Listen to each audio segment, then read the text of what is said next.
I found out my wife had a secret 2-year-old daughter at 11:47 p.m. on a Tuesday in March, while I was sitting in our home office trying to reconcile a $14.73 discrepancy in her hotel rewards account. And the only reason I didn't scream was because I couldn't breathe. If you've got some time and maybe something to drink, settle in. Because what started as a missing $14 ended with me standing in front of 47 people at a baby shower, destroying my wife's entire life with a PowerPoint presentation. And honestly, she earned every single slide. So why did I wait 6 months between discovering the truth and exposing it? That's the question everyone asks. The answer is simple. I wanted to make sure when I swung I didn't miss. But I'm getting ahead of myself. Let me take you back to the beginning. Back when I still believed in happily ever after. Back when I thought I knew my wife. My name is Thomas Hayes. I'm 37. I'm an architect, and for 7 years I thought I was living the dream. I met Jennifer in 2017 at a pharmaceutical suppliers expo in Chicago. I was there pitching hospital designs for my firm. This massive project trying to land a contract with a hospital network. My presentation ran 20 minutes over because the tech failed halfway through. By the time I finished, I'd missed the cocktail hour, the networking session, everything. I made it to the hotel bar around 9, still in my presentation clothes, tie loosened, probably looking like I'd been through a war. I ordered a whiskey, and that's when this beautiful blonde woman slid onto the stool next to me and said, "You look like you've had a day. Let me buy you that drink." That was Jennifer. She'd been working the cardiovascular division booth all day, she told me, and had watched my presentation from the back of the room. "You made load-bearing walls sound sexy," she laughed. "That takes talent." We talked until the bar closed. About architecture, about her job selling pharmaceuticals to doctors who didn't want to listen. About Chicago pizza versus New York pizza. She was confident, funny, sharp. The kind of person who made you feel like the most interesting person in the room, even when you were rambling about cantilevers and Art Deco facades. Our first real date was 3 weeks later. I flew to Boston, and we did an architecture tour along the Chicago Riverwalk. I know, I flew to Boston, and we went to Chicago, but she had a conference there, and I couldn't wait another month to see her. She asked questions about every building like she actually cared. Pointed at the Marina City Towers and said, "Explain to me why those look like corn cobs, but I still love them." I fell hard. The kind of hard where you start planning the rest of your life around someone after 3 dates. We did long distance for a while. I was in Connecticut. She was based out of Boston, with territory all over New England. We'd meet up on weekends, rack up frequent flyer miles, do the whole romantic thing. 18 months in, I proposed on the rooftop of a building I'd designed. She cried, said yes, posted it on Instagram within minutes. Everyone told us we were perfect together. We got married in October 2019, 150 people. Open bar, live band, the whole thing. I remember standing at the altar watching her walk down the aisle thinking, this is it. This is the woman I'm going to grow old with. The happiest day of my life. Here's the fucked up part. Brandon was at our wedding, her work friend. Regional manager, nice suit, brought his wife Trisha. I shook his hand, told him to take care of my girl when she was traveling. He smiled and said, "Always do, man, always do." I think about that handshake a lot now. The early years of our marriage were good, or at least I thought they were. We bought a house in Ridgemont in 2020, this great little colonial with a yard and a guest room we talked about turning into a nursery someday. I got promoted to senior architect. Jennifer kept crushing it at work. Awards, territory expansions, the whole 9 yards. We were the couple everyone envied. But there were cracks, small ones at first. We'd talk about having kids, and Jennifer would say, "Not yet, babe. My career is at a crucial point," which made sense. She was ambitious. I respected that. Then the travel picked up. What used to be once a month became twice a month, then every week. "Conference season," she'd say. "You know how it is." I didn't know how it was, but I trusted her. In 2022, We were supposed to start trying for kids. We'd talked about it, set a timeline, the whole thing. Then Jennifer came home one night and said she needed to focus on this big account in Providence. "Just give me another year," she said. "Then we'll start our family. I promise." So I converted the spare room into a home office instead of a nursery. Told myself we had plenty of time. Meanwhile, Jennifer was home maybe 18, 20 days a month. The rest of the time, she was in Boston, Providence, Hartford, Milwaukee. Always a conference, always a client dinner, always something. We became roommates who occasionally had sex. My friends started asking questions. My buddy, David, would say, "How do you deal with her being gone so much?" I'd shrug it off. "She's building her career. I'm building houses. We make it work." But the truth is, I was lonely. I'd spend Friday nights at David's place, drinking beer and watching basketball while Jennifer was at yet another hotel in yet another city. There was this one time, I think it was early 2023. She came back from a conference with a mark on her neck. Kind of looked like a hickey, but she swore she'd hit her neck on the shower door at the hotel. "Those glass doors are brutal," she laughed. I believed her. Because I wanted to. Our 5th anniversary, well, technically it was our dating anniversary, February 14th, 2024. We went out to this nice Italian place. Jennifer checked her phone 14 times during dinner. I counted.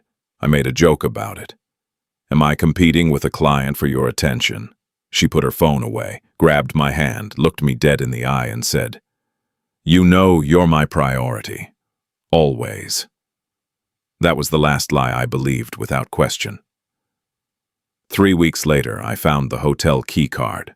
I was doing laundry. Jennifer had just left for a conference in Milwaukee. Kissed me goodbye at 6 a.m., said she'd call me when she landed. And I found this key card in her jacket pocket. Navy blue jacket, the one she wore to important meetings. Marriott Courtyard, Providence, downtown.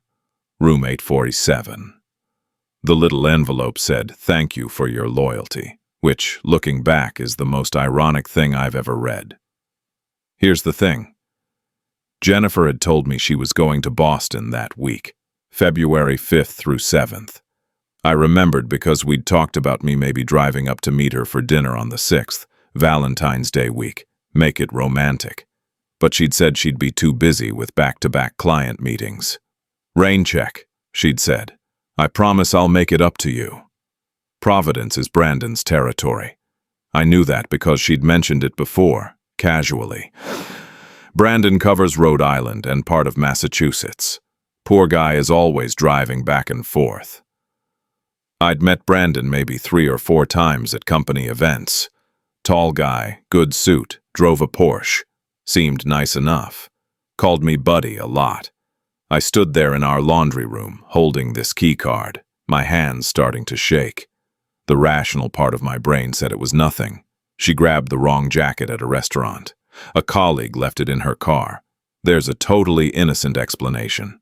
But there's this thing that happens when you find something like that. It's like your brain suddenly starts connecting dots you didn't even know were there. All those little moments that seemed fine at the time, they start looking different. The late-night texts she'd hide. "Just a client issue, babe. Go back to sleep." The way she'd delete her browser history religiously every few days. How she always showered the second she got home from trips, before she'd even hug me properly. "I feel so gross from traveling," she'd say. I told myself I was being paranoid, that I was creating problems that didn't exist, that I was becoming one of those suspicious, controlling husbands who check their wives' phones and go through their emails. But I couldn't throw the key card away. I put it in my desk drawer under some old tax documents, closed the drawer, went about my day. I didn't sleep that night. Jennifer was in Milwaukee, or so she said. I lay in our bed, staring at the ceiling, thinking about that key card. Finally, at 3 a.m. I got up, went to my office, opened the drawer, looked at it again. Room 847, Providence. Thank you for your loyalty. I Googled the hotel, looked at the photos. Nice place, downtown, walking distance to restaurants. The kind of place you'd go for a romantic weekend. I felt like I was going crazy. I build houses for a living. I know when a foundation is cracked. A week later, Jennifer asked me to print something from her email because her laptop had died. Simple request. I opened her email, found the document, hit print. But I saw something else in her inbox. An expense report. I shouldn't have looked, but I did. 2 hotel bills. Same dates, February 5th through 7th. One for a Hilton in Boston, one for a Marriott in Providence. The company had reimbursed both, which meant either she'd submitted duplicate expenses by mistake, or she was billing the company for a hotel she wasn't actually staying at for work. My hands started shaking. I printed her document, logged out, went back upstairs, handed her the papers. She thanked me, kissed my cheek, went back to her conference call. I went to the garage and sat in my car for 20 minutes, trying to breathe normally. That night I couldn't sleep. I kept thinking about that expense report, about the key card, about all the conferences, all the late nights, all the times she'd seemed distant. I told myself I was being paranoid, controlling, that I was creating problems that didn't exist. But I couldn't let it go. Jennifer left for another conference. This time she said Milwaukee, 3 days, and the night she left I did something I'd never done before. I went into her laptop. She'd forgotten to log out of her personal email. I know, invasion of privacy. But at that point I needed to know I was wrong. I needed her to prove me wrong. I found her hotel rewards account, 4 years of history. Every hotel stay, every booking, every city. I created a spreadsheet. Architect brain, I can't help it. And I cross-referenced her hotel history with the conference calendar I found on her company's website. Public information, anyone could access it. 60% of her trips matched real conferences. 40% didn't. At least 12 trips over the past 4 years were to cities with no conference, no trade show, no company event. Providence showed up 8 times, Hartford 6 times. Always the same pattern. Jennifer would tell me she was going to Boston or Milwaukee or Philadelphia, but the hotel records showed Providence or Hartford. Brandon's territories. It was March 12th, 11:47 p.m. I was sitting in our home office, and I noticed the rewards points didn't add up. There was this tiny discrepancy, $14.73. And when I dug into it, I found joint stay records, 2 room keys issued, companion name on the corporate discount rate, B. Mitchell, Brandon Mitchell, regional manager, Northeastern Territory. The guy who'd shaken my hand at my wedding and promised to take care of my girl. I started crying so hard I threw up. I didn't sleep for 72 hours after that. I just sat with my laptop, scrolling through hotel records, looking at dates, cross-referencing calendars. Jennifer came home from her Milwaukee conference on March 15th, and I hugged her at the door like everything was normal. She asked if I was okay. I said I'd just been working too hard. She made me tea. I wanted to scream. I wanted to shake her. I wanted to ask her how long, why, what did I do wrong? But I didn't, because I realized something. I needed proof, not just hotel records, real, undeniable proof. So, I waited. March 18th, Jennifer left for a Hartford trade show. I called the hotel she'd listed on her calendar. No trade show that week. I got in my car and drove 2.5 hours to Hartford. Found the Marriott downtown, parked across the street. 6:47 p.m. I watched them arrive together. Jennifer and Brandon. She was laughing at something he said. His hand was on her lower back. They walked into the hotel like they'd done it 1,000 times before. Checked in at the desk. I could see them through the window. The clerk handed them keys. They went to the elevator. I sat in that parking lot until 11 p.m. They never came back down. I drove home, walked into our house, went to the guest room, and lay on the floor. I didn't cry. I just stared at the ceiling. I felt like a ghost, like I'd already died and was just haunting my own life. The next morning, I called in sick to work and created a fake Instagram account. I started digging into Brandon's life. Found his wife, Trisha, dental hygienist, seemed nice, Had no idea her husband was fucking my wife every other week. Found his mother, Eleanor Mitchell. Public account, lots of family photos. And that's when I saw her. March 24th. I'm scrolling through Eleanor's Instagram, and there's this photo from February. An older woman holding a little blonde girl, maybe 2 years old. Caption, blessed to spend another weekend with my beautiful granddaughter, Lily Rose. The comments were full of people saying how much the little girl looked like her daddy. How she had his eyes, how blessed Eleanor was to have such a beautiful granddaughter. I did the math. If this kid was 2 years old, she was born around late 2021, early 2022. I thought back to that time. Jennifer had taken 2 months of medical leave in late 2021. Said it was for a special project, said she couldn't talk about it, said she'd be working remotely and traveling even more than usual. I never questioned it. I sat there looking at this photo of a child who had my wife's nose and Brandon's eyes, and something inside me just broke. Not like before. This was different. This was the whole structure collapsing. The foundation, the walls, the roof, everything. I called my sister Rachel. She's a divorce attorney in Seattle. I said, hypothetically, if someone discovered their spouse had a secret child with another person, what would that mean legally? Rachel said, Thomas, what the fuck is going on? I told her everything. The hotels, the expenses, the timeline, the kid. She got on a plane that night. But I wasn't ready to confront Jennifer yet. I needed more. I needed to be absolutely sure. So I hired a private investigator. Guy Rachel recommended.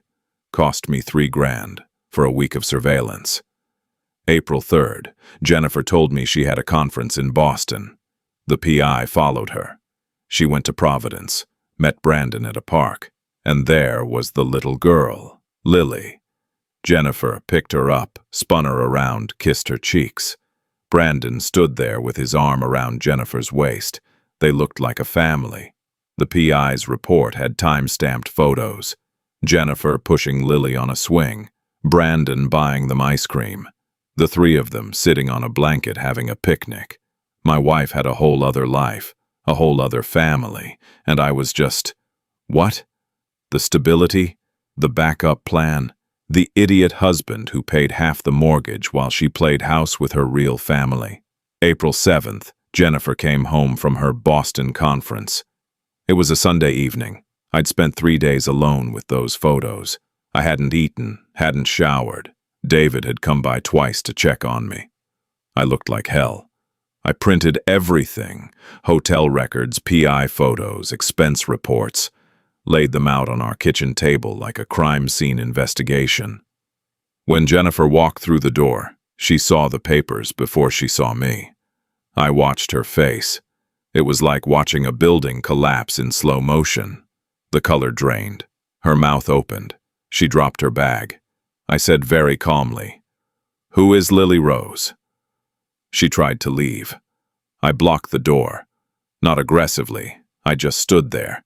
I said, "You're not leaving until you tell me the truth. All of it. Every single detail." She started with the usual. It was recent, only 6 months. It didn't mean anything. She was going to end it. She loved me. I showed her the hotel records going back 4 years. She stopped talking.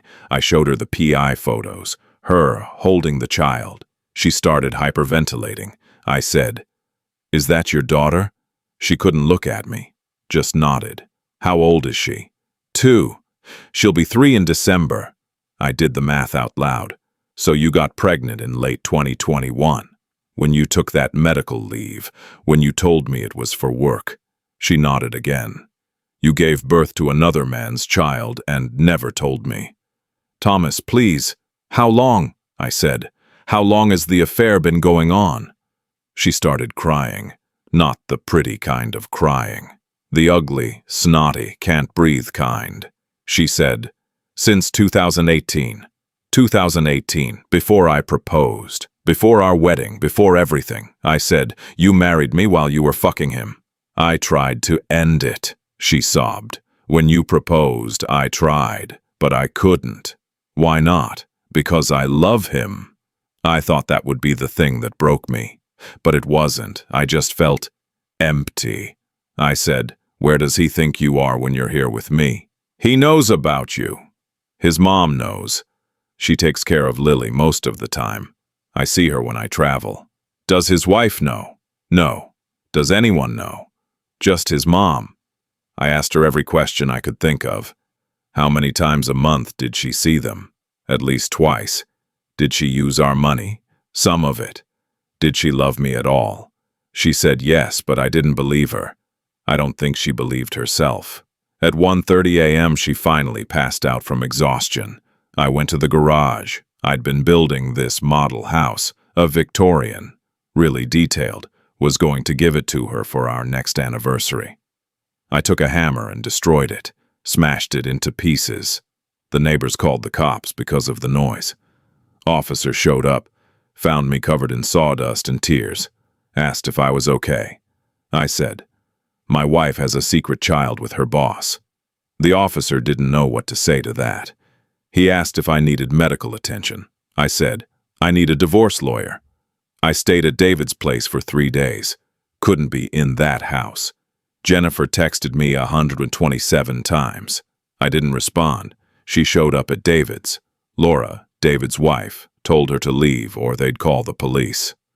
Rachel flew in from Seattle on April 11th, found me on David's couch, hadn't eaten in 2 days. She sat down next to me and said, "Let me help you destroy her." I said, "I don't want to destroy her. I just want out." Rachel said, "Thomas, she lied to you for 7 years. She married you while cheating on you. She had a baby with another man and let you think you were building a future together. You're going to destroy her, and I'm going to help you do it legally." And that's when something shifted.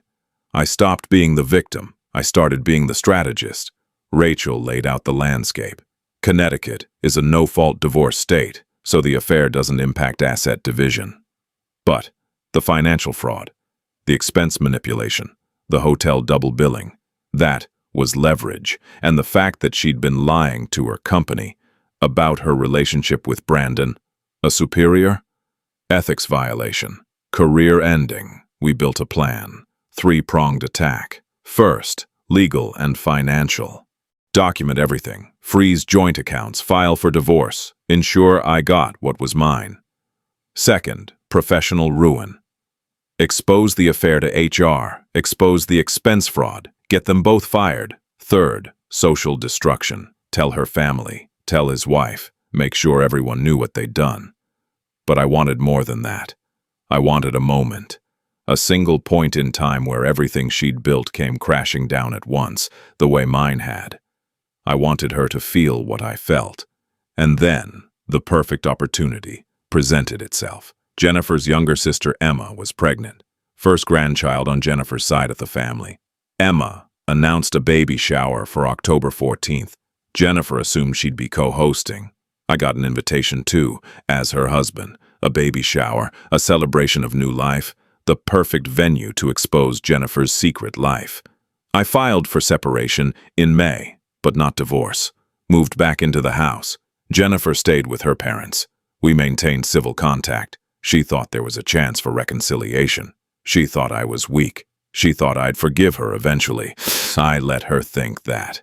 For 6 months I collected evidence, recorded phone calls, legal in Connecticut with one-party consent, screenshot every text where she lied about her location, tracked her when she claimed to be at work but was actually in Providence. I watched her continue the affair, watched her choose them over and over, and I built my presentation. 47 slides, timeline of the affair from 2018 to 2024, hotel records with dates and locations highlighted, PI photos, financial fraud documentation, screenshots, everything. I practiced the delivery 30 times. Rachel reviewed it and said, "This is airtight, brutal, but airtight." September 15th, I anonymously sent an evidence package to Jennifer's company HR, timeline, hotel records, relationship documentation. Subject line: Ethics violation, Senior Rep J. Hayes and Regional Manager B. Mitchell. 2 weeks later, I met Brandon's wife, Tricia, at a coffee shop. She had no idea who I was. I showed her everything. She cycled through shock, denial, rage, tears. Then she looked at me and said, "What are you going to do?" I said, "I'm going to make sure everyone knows. Are you with me?" She said, "Yes." October 14th arrived. I woke up at 6 a.m. to my alarm even though I hadn't really slept. Didn't feel nervous, didn't feel angry anymore, just calm. The kind of calm you feel when you've been preparing for something for so long that it starts to feel inevitable. I'd practiced this presentation 37 times. I knew every slide, every transition, every word I was going to say.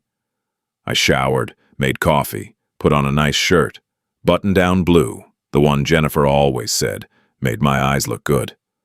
The irony of that wasn't lost on me. I wanted to look good for this. I wanted to look like I had my shit together. The baby shower was at Ridgemont Country Club, the same place where Jennifer and I had celebrated our 3rd wedding anniversary. Pastel blue and pink everywhere, twinkle twinkle little star theme, those giant balloon arches that cost a fortune. 47 guests, according to Emma's RSVP list that I'd seen on the family group chat. I got there at 2:30 p.m.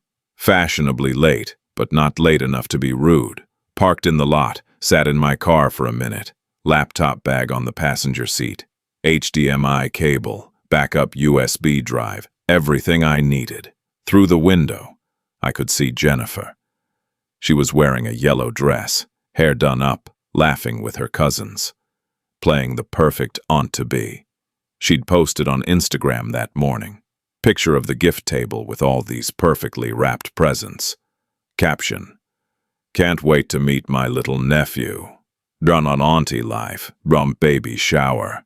I walked in. The room smelled like roses and that fancy hand soap they always have at country clubs. Emma saw me first. She was 7 months pregnant, glowing, happy. "Thomas, I'm so glad you could make it." She hugged me, careful of her belly. Jennifer turned. Our eyes met. For a second, I saw hope flash across her face. She'd been texting me for weeks, trying to meet up, trying to talk. I'd been cordial but distant. She thought I was thawing, thought maybe there was still a chance. She walked over, smiled that smile that used to make my heart skip. "Hey, you came." "Of course," I said. "Wouldn't miss it." She touched my arm. "Can we talk? After this, please?" "Sure," I said. "Let's talk after." I made my rounds, hugged Jennifer's mom Margaret, who'd always liked me. "Thomas, sweetheart, how are you holding up?" She knew Jennifer and I were separated. Thought it was just a rough patch. "I'm good, Margaret. Really good, actually."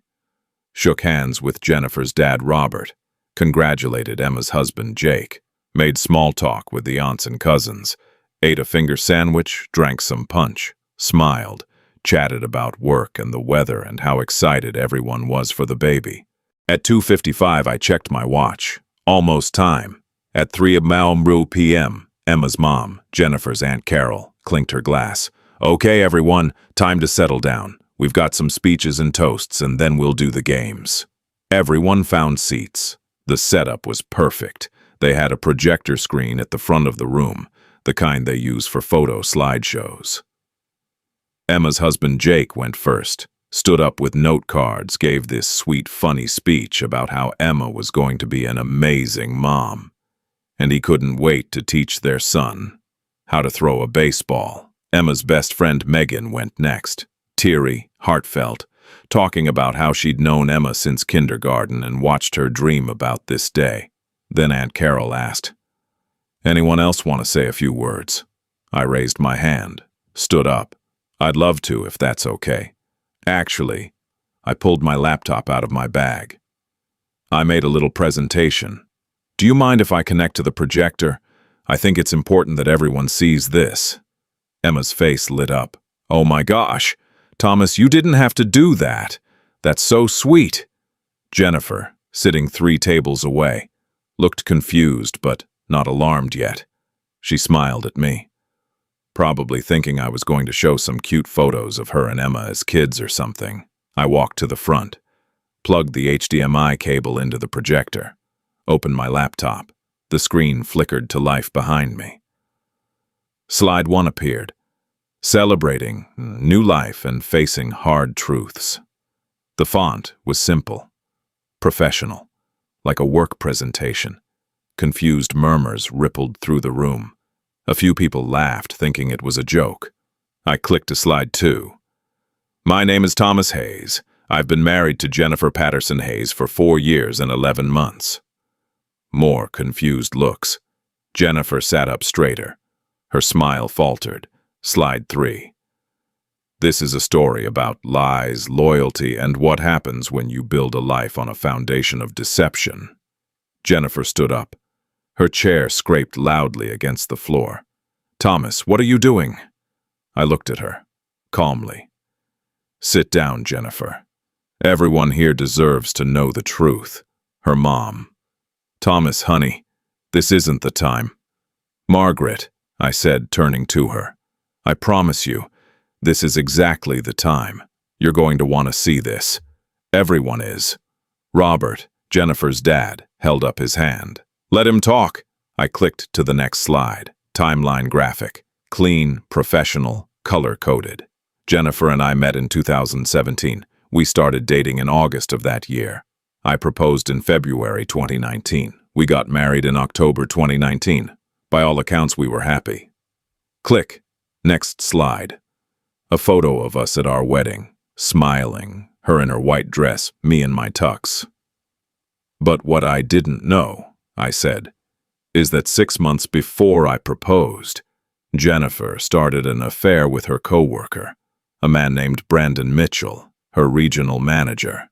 Gasps, actual gasps, like in a movie. Jennifer's face went white. Thomas, stop, please. I clicked to the next slide. It showed a hotel invoice, highlighted, Providence Marriott, February 5-7, 2024. Jennifer told me she was at a conference in Boston this weekend, but she was actually in Providence, with Brandon. Next slide, another invoice, Hartford, different date. This happened over and over, for years. I went through 10 slides showing different hotel bookings. Each one showed where Jennifer claimed to be versus where she actually was. The dates, the cities, all highlighted in yellow. People were starting to whisper. Emma was crying. Aunt Carol looked like she'd seen a ghost. But, wait, I said, clicking to the next slide. It gets worse. This slide showed expense reports, side by side, both from the same week. Jennifer was double billing her company, claiming reimbursement for hotels in 2 different cities on the same dates. That's fraud. She was stealing from her employer to fund her affair. Jennifer was crying now. Please, Thomas, stop this. We can talk about this in private. We had 7 years of private, I said. My voice didn't raise, didn't waver. I'm done with private. I clicked to the next slide. But the affair wasn't the only secret Jennifer was keeping. This slide had a photo. Eleanor Mitchell's Instagram post, the elderly woman holding a little blonde girl. I'd cropped it carefully, made sure you could see the child's face clearly. This is Lily Rose Mitchell, age 2 years and 4 months, born December 2021. Complete silence. You could hear people breathing. Next slide. The PI photos. Jennifer at the park, holding the little girl. Brandon standing next to her, his arm around her waist. The 3 of them, looking like a family. Emma let out a sob. Jenny, no, please tell me that's not. In late 2021, I said. Jennifer told me she needed to take a medical leave from work. 2 months. She said it was for a special project. Confidential. She couldn't tell me details. I clicked. Timeline graphic showing late 2021. She was pregnant. She gave birth to Brandon Mitchell's child in Providence. Brandon is married. His wife Tricia had no idea. Still doesn't. The baby is being raised by Brandon's mother Eleanor, who told everyone it's her granddaughter from Brandon's previous relationship. Margaret stood up, started walking toward Jennifer. Jennifer Marie Patterson, you tell me right now. Jennifer collapsed back into her chair, hands over her face. shoulders shaking. "Mom, I can explain." "Explain?" Margaret's voice cracked. "You had a baby with another man while married to Thomas, and you want to explain." Robert was just staring at his daughter, silent, his face red. I clicked to the next slide. Photo of Brandon from LinkedIn. "This is Brandon Mitchell, Jennifer's regional manager, age 38, married to Patricia Mitchell for 12 years. I clicked again. "Patricia's actually here today." Tricia stood up from the back. She'd been sitting quietly at a table with some of Emma's college friends, dressed simply. Nobody knew who she was. "I found out 3 weeks ago," Tricia said. Her voice was steady, strong. "I'm filing for divorce. And before anyone asks, no, I didn't know about the child until Thomas showed me the evidence." The room erupted, people talking over each other. Some guests stood up and left. Emma's mom was trying to calm Emma down. Jennifer's cousins were yelling questions at Jennifer. I clicked to my final slide. Simple text. "I filed for separation. In May 2024, the divorce will be finalized in December. All evidence of the affair, the financial fraud, and the ethics violations has been submitted to Jennifer's employer and to my attorney. I wanted everyone here, everyone who loves Jennifer, or thought they loved her, to understand exactly who she is, what she's capable of." I unplugged my laptop, closed it, picked up my bag. The room was chaos. Jennifer was having a full panic attack, hyperventilating. Someone brought her water. Margaret was crying. Robert still hadn't moved, just staring at Jennifer like he was seeing her for the first time. Emma was sobbing in Jake's arms. "My shower," she kept saying. "She ruined my shower." I walked toward the door. David, who'd been sitting in the back the whole time, met me outside.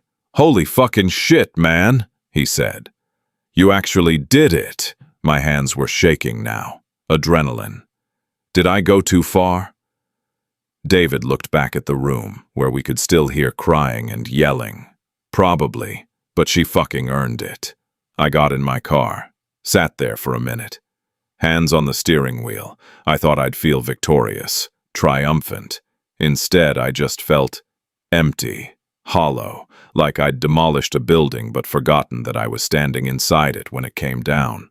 I drove home, our house, the house we'd bought together, walked inside. It was quiet, too quiet.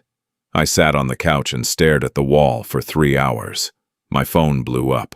43 missed calls, dozens of texts. The family group chat was nuclear. People choosing sides, people demanding explanations, people saying I was cruel, people saying Jennifer deserved it. At 11:47 p.m., Jennifer texted me. "I hope you're happy. You destroyed everything." I stared at that message for a long time. Then I typed back, "No, Jennifer. You did that 4 years ago when you fucked Brandon for the first time while wearing my engagement ring. I just made sure everyone could see it." She didn't respond to that. The aftermath was swift and brutal. October 15th, 9 a.m., Jennifer's company called her. She was being placed on immediate administrative leave pending investigation. Brandon got the same call at 9:15. By noon, their company-issued laptops and phones had been remotely locked. I know all this because Rachel told me. She had a contact at Jennifer's company, totally legal, totally above board, who kept her updated on the investigation. Turns out when you send HR a comprehensive evidence package showing a manager sleeping with his subordinate and both of them committing expense fraud, they take that shit seriously. October 17th, the company completed their internal review. 72 hours, that's all it took. They interviewed other reps in the region, looked at expense patterns going back years, found $47,000 in questionable reimbursements between the two of them. Hotel rooms that were either duplicates or had no corresponding company event. October 19th, Friday afternoon, they were both terminated. The HR manager who called Jennifer, I heard about this from her mom later, read from a script. Ethics violations, including undisclosed relationship between supervisor and subordinate, falsification of expense reports, misuse of company resources, violation of professional conduct policies. No severance package, no references, just a box of their personal items shipped to their homes. Jennifer lost her $85,000 base salary plus commission structure that had been averaging $40,000 a year. Brandon lost his $130,000 salary plus his company car. They repoed the Porsche Cayenne right out of his driveway on October 21st. His neighbors watched from their windows. The pharmaceutical industry is small. Everyone knows everyone. Within a week, recruiters who'd been courting Jennifer for years stopped returning her calls. She'd put out applications to 17 companies by October 30th. Got 2 automated rejections and 15 silences. She eventually landed an admin job at a medical supply company in December. $38,000 a year. Filing paperwork, answering phones, no commission structure, no company car, no territory. Brandon had it worse, professionally speaking. Regional manager at 38, fired for an affair and fraud. He applied to 43 positions between October and December. Nobody would touch him. The one interview he got, they Googled his name and found his LinkedIn had been flooded with anonymous comments. Nothing defamatory, just questions. Isn't this the Brandon Mitchell who was fired from company name? He didn't get a second interview. He ended up in medical device sales by February 2025. But not the good kind. The kind where you drive around to small clinics trying to sell them generic supplies. $65,000 base, terrible commission structure, no benefits worth mentioning. But the professional destruction wasn't the worst of it. Jennifer's family imploded in slow motion. Margaret, her mom, didn't speak to her for 3 weeks after the baby shower. Wouldn't return calls, wouldn't answer the door when Jennifer showed up crying at the house. Robert, her dad, was quieter about it, but somehow worse. He told Jennifer on the phone. I heard this from Emma later. I don't know who you are anymore. The daughter I raised wouldn't do this. That broke Jennifer more than anything else I'd done. Emma, poor Emma, had her baby shower memory permanently destroyed. Every time someone congratulated her after that day, she'd remember standing in that country club watching her sister's life detonate. The photos from the shower. She deleted all of them. Couldn't look at them. When Emma's baby was born in December, Lucas, 7 pounds 9 ounces, healthy. Jennifer wasn't allowed in the delivery room. Emma's first words to Jennifer when they finally spoke on December 20th. How could you? That was supposed to be my day, my one day, and you made it about your lies. The extended family split into camps. Jennifer's Aunt Carol, the one who'd been organizing the shower, told her she wasn't welcome at Christmas. 2 of her cousins blocked her on social media. Her grandmother, 83 years old, called her and said, I lived through the Depression and World War II, and I never once lied to my husband. You should be ashamed. Brandon's family situation was messier. Tricia filed for divorce on October 18th. I met with her a few times during the proceedings. We'd formed this weird bond, both of us betrayed by the same 2 people. She told me Brandon had shown up at her workplace on October 22nd, drunk, crying, begging her to take him back. She'd called the police, got a restraining order, took the dog, a golden retriever named Murphy, their only child. Brandon tried to fight for custody of the dog. He lost. The judge literally said, Mr. Mitchell, you committed adultery and fathered a child outside your marriage. You don't get the dog. Eleanor, Brandon's mother, refused to speak to Tricia after that. Blamed her for not being woman enough to keep her husband. The irony of a woman enabling her son's affair blaming the wife for said affair was lost on exactly nobody. Eleanor kept caring for Lily. The state actually investigated. Anonymous tip, probably from a family member, whether the living situation was appropriate. Social worker visited, interviewed Eleanor, checked the house, determined the child was safe, well cared for, and that Eleanor had legal guardianship papers Brandon had signed. So, Lily stayed there. Jennifer started seeing Lily twice a month, supervised visits at Eleanor's house.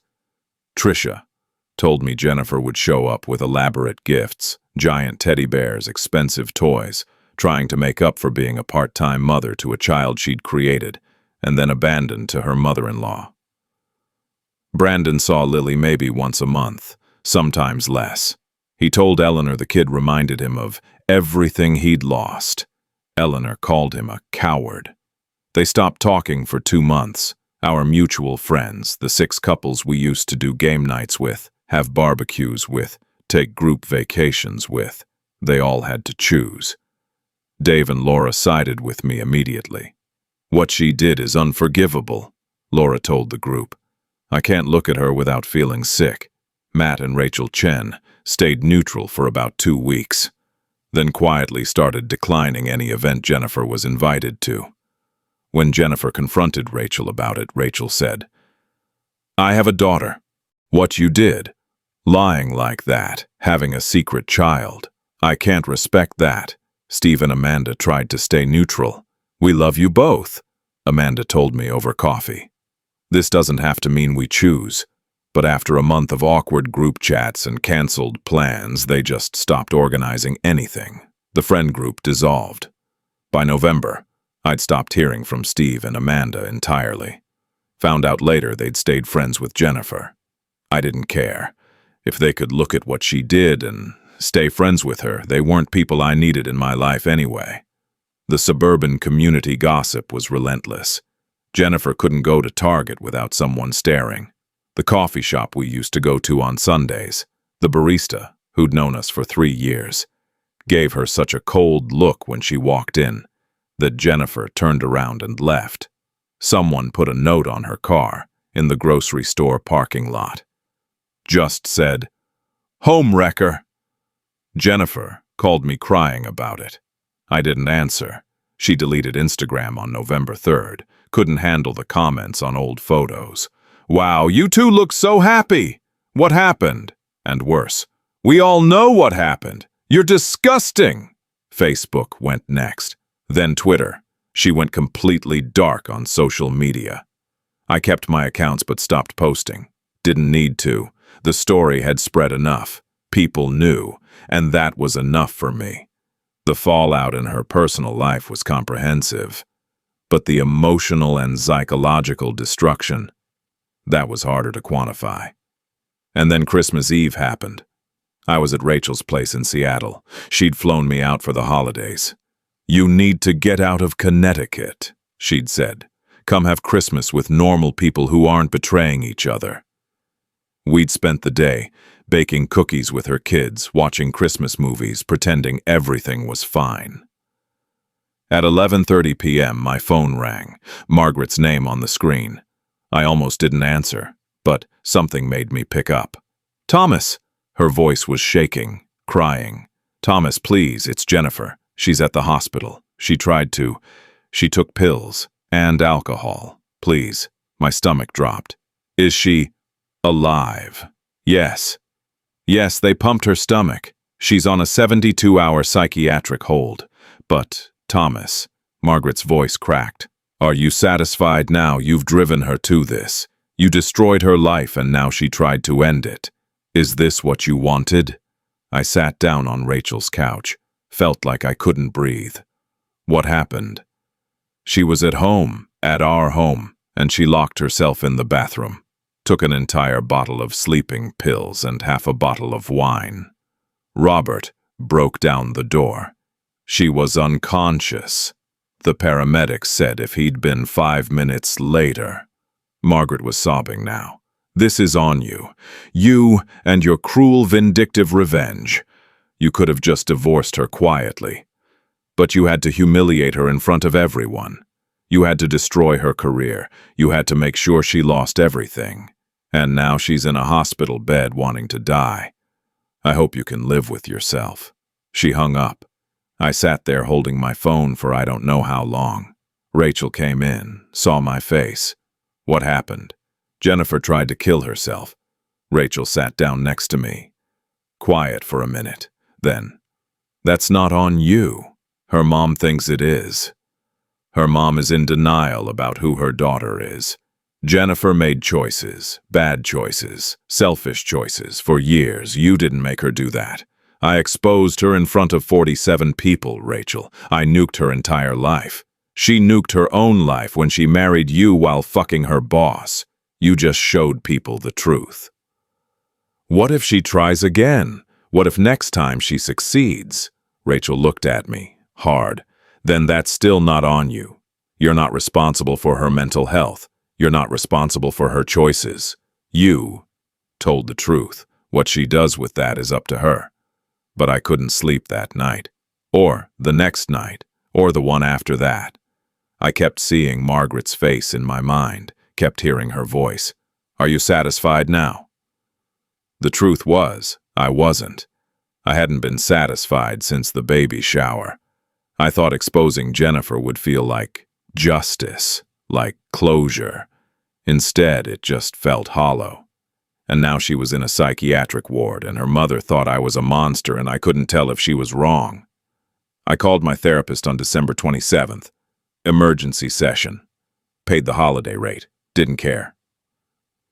Do you think you went too far? Dr. Morrison asked me. I sat there for a full minute before answering.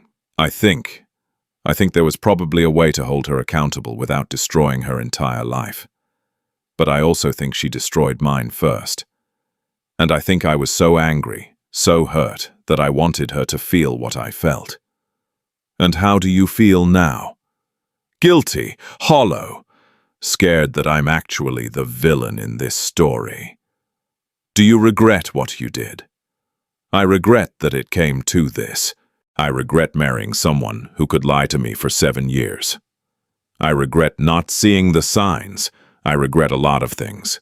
But do I regret holding her accountable? Do I regret making sure people knew who she really was? I thought about it. No, I don't regret that. But I wish it hadn't required what it required. And her suicide attempt? That's on her. I didn't make her swallow pills. I just told people the truth. Do you believe that? I'm trying to. Dr. Morrison nodded. Healing isn't linear, Thomas. You can be angry at someone for what they did to you and still feel compassion when they suffer. Those two things can coexist. The question is, what do you do now? I don't know. Do you want to contact her? Check on her? No, I can't. If I do that, I'm opening a door I spent 6 months closing. And I can't let her back in. Not even a little. Then don't. Focus on your own healing. Let her focus on hers. You can acknowledge that what happened to her is tragic, while also maintaining your boundaries. But it was easier said than done. For the next 2 weeks, I spiraled. Went over every decision I'd made, every choice. Could I have just filed for divorce quietly? Yes. Could I have just told her family privately? Probably. Could I have exposed the affair without the public presentation? Sure. But would she have faced real consequences? Would anyone have really understood the depth of the betrayal? Or would she have spun it somehow, made herself the victim, gotten sympathy for her mistake? I didn't know, and I hated that I didn't know. David came over on New Year's Eve, found me on my couch, same spot I'd been in for 3 days, unshowered, empty takeout containers on the coffee table. Jesus, man, you look like shit. Thanks. You heard about Jennifer? That she tried to kill herself. Yeah. You know that's not your fault, right? Everyone keeps saying that, because it's true. She didn't try to kill herself because you exposed her. She tried to kill herself because she couldn't handle the consequences of her own actions. There's a difference. Is there? David sat down next to me. Look, what you did at the baby shower. Was it harsh? Yeah. Was it public and humiliating and probably over the top? Also, yeah. But you know what else it was? The truth. Every single thing you showed those people was real. You didn't make anything up. You didn't exaggerate. You just showed them what she'd been hiding. And if the truth destroys someone's life, Maybe the problem isn't the truth. I wanted to believe him. God, I wanted to believe him. She had a whole other family, I said. A child. She built this entire secret life, and then came home and kissed me and told me she loved me and asked what was for dinner. Like I was just scenery, background noise in her real life. I know. So why do I feel like the bad guy? Because you're a good person, David said. And good people feel bad when other people suffer, even when those people deserve it. That's what makes you different from her. She didn't feel bad lying to you for 7 years. You feel bad for telling the truth once. That hit differently. I sat with that for a while. By January, I realized something. I'd spent so much energy destroying Jennifer's life that I'd forgotten to start rebuilding my own. The revenge was complete. The divorce proceedings were moving forward. The house was on the market. But I was still living in this weird limbo, defined by what she'd done to me rather than who I wanted to become. That's when the real work began. I committed to therapy in a way I hadn't before. Weekly sessions turned into twice weekly for a while. Dr. Morrison didn't let me off easy. "You're still angry," she said in late January. "Of course I'm still angry. Where does it live in your body?" "What?" "The anger. Where do you feel it physically?" I thought about it. "My chest, I guess, like this constant pressure, like I can't take a full breath." "Okay, so when you feel that, I want you to ask yourself, is this anger productive? Is it protecting you from something, or is it just hurting you?" That became my homework. Every time I felt the anger rising, and it rose a lot those first few months, I'd stop and ask, is this productive? Sometimes it was. The anger motivated me to go to the gym instead of drinking, motivated me to work on projects instead of spiraling, motivated me to build something new instead of sitting in the rubble of what was. But sometimes it wasn't. Sometimes I'd be lying in bed at 2 a.m., imagining different ways I could have made the revenge worse. Could have leaked the photos to local news, could have shown up at Brandon's job, could have told Lily's daycare who her real parents were. And that anger, that wasn't protective. That was just poison.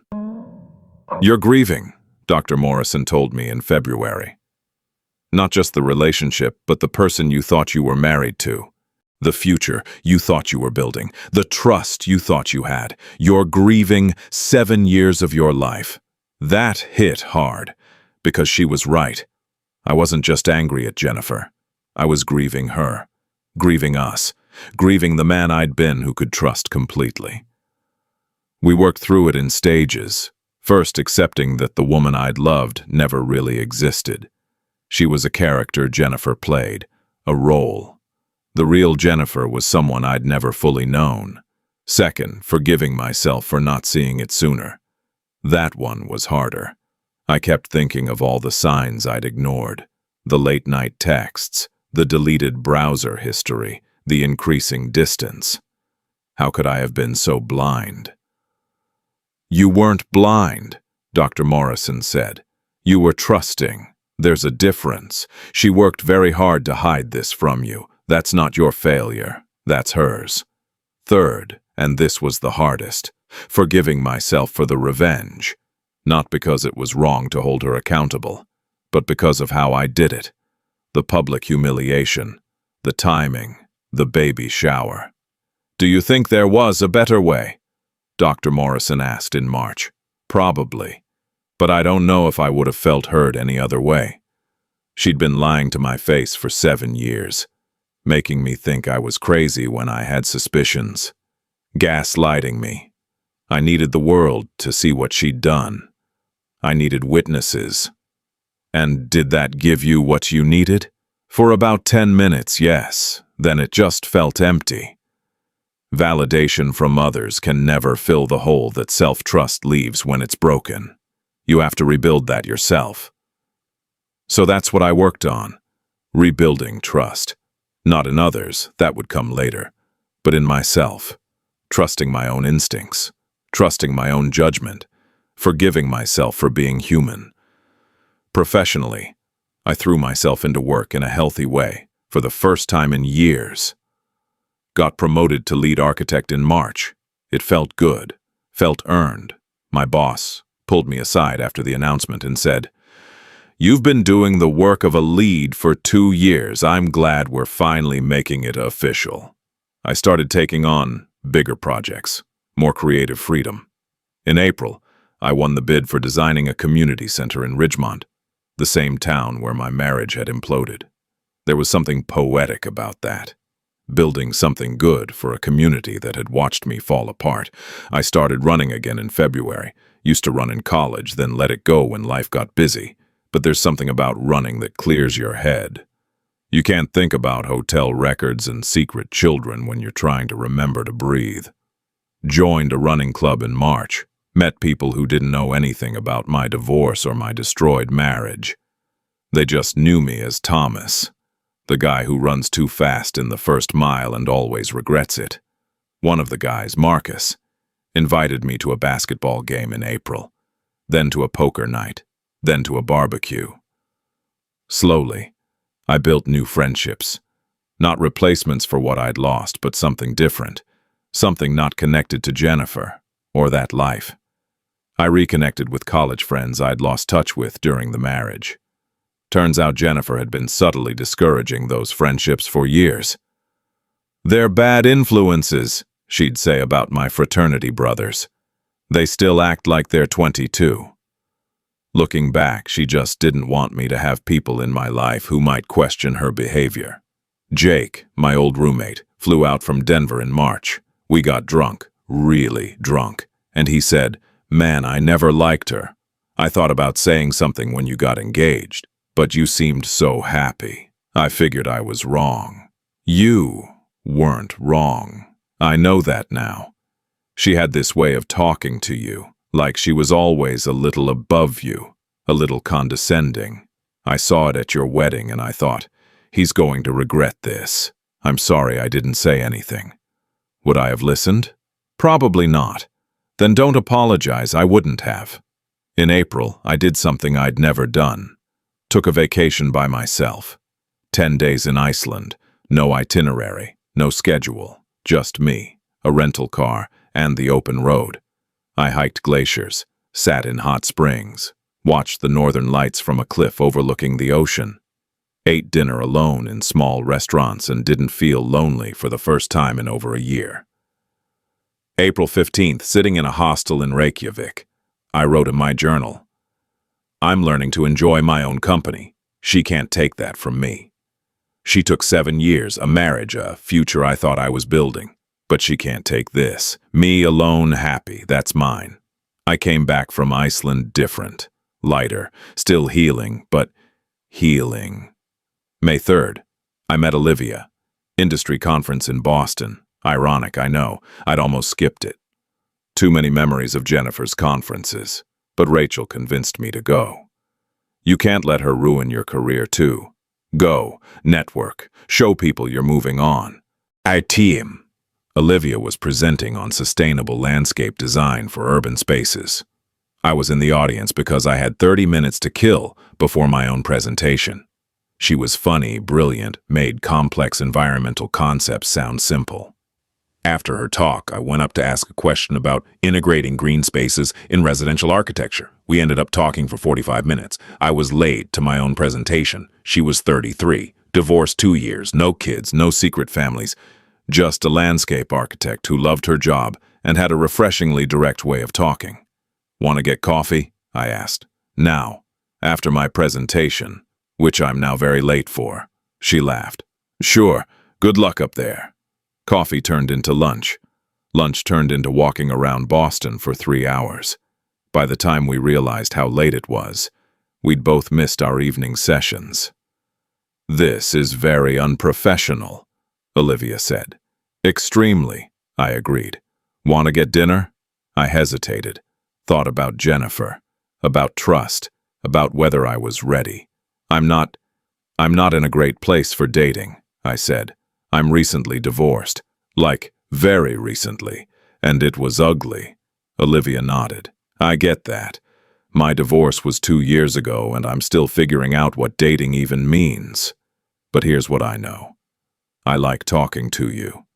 You seem like a good person who's been through some shit. And I'm not looking for a husband. I'm looking for someone interesting to have dinner with. Can we do that? Yeah, I said. We can do that. That first dinner, I told her everything. Not on purpose. It just came out. The affair, the secret child, the baby shower, all of it. She listened without judgment. When I finished, she said, "That's a lot. I know, I'm sorry, this is a terrible first date." Actually, I appreciate the honesty. My ex-husband cheated too. Nothing as elaborate as a secret child, but he was sleeping with his coworker for 2 years before I found out. So I get it. The betrayal. The wondering if you could have seen it sooner. The anger. How did you get past it? Who says I'm past it? She smiled. I'm just better at living with it. Some days are harder than others, but I realized I had a choice. Let it define me, or let it be something that happened to me. I'm trying for the second one. We dated casually through May and June. No labels, no pressure. Just two people who'd been hurt before, trying to figure out if they could trust again. She didn't push, didn't ask where I was every minute, didn't check my phone or question my schedule. It was strange at first.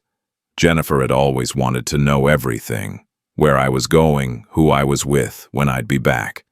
I'd thought that was love. Turns out it was control. Olivia was different. "I'm going to dinner with friends Friday," she'd say. "I'll text you when I'm home, but don't wait up." And then she would. No drama, no games, just honest communication. It was terrifying and refreshing in equal measure. June 5th, therapy session. Dr. Morrison asked, "How are things with Olivia?" "Good, really good, which scares me." "Why?" "Because I thought things were really good with Jennifer, and look how that turned out. What's different this time?" I thought about it. Everything. Olivia doesn't lie about where she is. She doesn't hide her phone. She doesn't delete her browser history or have mysterious conference trips. She's just present, honest. It feels too easy. Or maybe that's what a healthy relationship is supposed to feel like. Easy, because nobody's lying. That stopped me. Because she was right. With Jennifer, there'd always been this low-level anxiety. This feeling that something was off. I'd ignored it, explained it away. But it had been there the whole time. With Olivia, there was no anxiety. Just peace. "I'm terrified I'm going to fuck this up," I admitted. "How would you fuck it up?" "By being too suspicious, too controlling, too damaged." "Have you been any of those things with her?" "No." "Then maybe you're not as damaged as you think. Maybe you're just healing." July 4th. And yes, the date was intentional. I made a decision. I blocked Jennifer on everything: phone, email, social media. I'd kept the numbers unblocked in case of emergency, but I realized there will never be an emergency that requires me to talk to her. We don't have kids, we don't have shared property anymore, we have nothing. I asked David and Rachel to stop updating me about her. If she wins the lottery or gets married or dies, I don't want to know. She's not my problem anymore. It felt like the final closure, the last door shutting. August. I moved into a new apartment, downtown loft. Modern, clean lines, floor-to-ceiling windows. Nothing like the suburban house I'd shared with Jennifer. This was mine. Every piece of furniture I picked out myself. Every painting on the wall I chose because I liked it, not because it matched someone else's aesthetic. I hosted my first dinner party in the new place in late August. David and Laura, Rachel, who flew in from Seattle, Olivia, Marcus from the running club, and Jake, who happened to be in town. 7 people. Wine, laughter, pasta. I made from scratch. Laura pulled me aside while I was doing dishes. "You seem happy." "I'm getting there." "No, I mean it. You seem lighter, like yourself again. The you from before Jennifer." I thought about that. I don't think I can be that person again. That person was naive, trusted too easily. I'm different now. Maybe. But different doesn't mean worse. You're stronger now. You know what you will and won't accept. That's not nothing. She was right. I wasn't the same Thomas who'd proposed on that rooftop in 2019, but maybe that was okay. Maybe I was someone better. September 10th therapy session, anniversary of a lot of bad memories, but also a marker of how far I'd come. I know this sounds crazy, I told Dr. Morrison, but I'm almost grateful. For what? For learning who I am without her. For learning I can survive the worst thing I could imagine. For building this new life. I'm not grateful for the betrayal, but I'm grateful for what came after. That's growth, Thomas, real growth. I still have bad days, days where I'm angry, days where I think about what she did and I want to. That's normal. Healing isn't linear. You're allowed to still be angry sometimes, but I'm also having good days now, more good days than bad, and that's new. October 12th, 2 days before the 1-year anniversary of the baby shower. Olivia and I had the talk. We were at her place, cooking dinner together. She was chopping vegetables. I was stirring sauce. I need to ask you something, she said. My stomach clenched. Okay. What are we doing here? What do you mean? We've been seeing each other for 5 months. We're basically dating exclusively, but we've never said it out loud. I'm not trying to pressure you. I just need to know if this is going somewhere or if we're just killing time. I turned off the stove, looked at her. I'm terrified. Of what? Of trusting you, of being wrong again, of building something with you and having it turn out to be another lie. Olivia set down the knife. I can't promise I'll never hurt you. Nobody can promise that, but I can promise I'll never lie to you. I can promise that if I'm unhappy or if things aren't working, I'll tell you instead of cheating. I can promise honest communication and respect. Is that enough? I don't know if I'm ready for a serious relationship. Okay, then what are you ready for? I thought about it, really thought about it. I'm ready to try. I'm ready to be exclusive. I'm ready to introduce you to my family and let you be a real part of my life. I'm just not ready to call you my girlfriend, because that word feels too big right now. Is that okay? She smiled. That's okay. We don't need labels. We just need honesty. I can do honesty. Then that's enough. We became officially unofficial, exclusively not labeled. It sounds stupid, but it worked for us. 1 year after the baby shower, I got a letter. Jennifer sent it through Rachel since I'd blocked her. Handwritten. Full apology. No excuses, just accountability. Update on her life. Still in therapy. Working the admin job. Rebuilding family relationships slowly. Seeing Lily monthly. No request for forgiveness or reconciliation. Closing line. You deserved better. I hope you find it. I read it once, filed it away, didn't respond. She said what she needed to say. I didn't owe her anything. Last I heard, she's still working that admin job, living in a small apartment, single. Relationship with her family is cordial but strained. Sees the kid twice a month under Eleanor's supervision. In therapy weekly. Brandon's working medical device sales now, making $65,000. Divorced. Sees Lily inconsistently. Started AAA in June. Emma had her baby, a boy, Lucas. She and Jennifer are slowly rebuilding their relationship. Trisha's dating someone new and seems happy. Eleanor's still raising Lily. The kid's 3 now, unaware of the drama. The ripples went far. Some people recovered, some didn't. Me, I'm thriving professionally. Just signed the biggest contract of my career. Relationship with Olivia is serious, healthy, honest. Closer to my family than ever. Still in therapy, but monthly now instead of weekly. Trust, getting there, it's a work in progress. People ask me if I regret what I did. The baby shower, the public exposure, all of it. Here's the truth. I regret that it had to happen. I regret marrying someone I didn't really know. I regret ignoring red flags. But do I regret holding her accountable? No. She made choices every single day for 4 years. I made one choice in one moment, and honestly, she got off easier than I did. She lost her job and her reputation. I lost 7 years of my life believing in something that was never real. I used to think love meant trusting completely. Now I know love means trusting someone who's earned it. I used to think forgiveness was mandatory. Now I know boundaries are more important. I used to think I needed Jennifer to be happy. Now I know I just need me. Last week, I was at my drafting table working on the community center design. Olivia brought me coffee, kissed my cheek. I smiled. Genuine, not performative. I'm building again. But this time I'm doing it on solid ground. I thought I was building something that would last forever. I was wrong, but I learned something more important. I can build and rebuild and build again, and I don't need anyone's permission to do it. That's it. That's the story. I don't know if Jennifer thinks about me. I know I think about her less each day, and that's enough.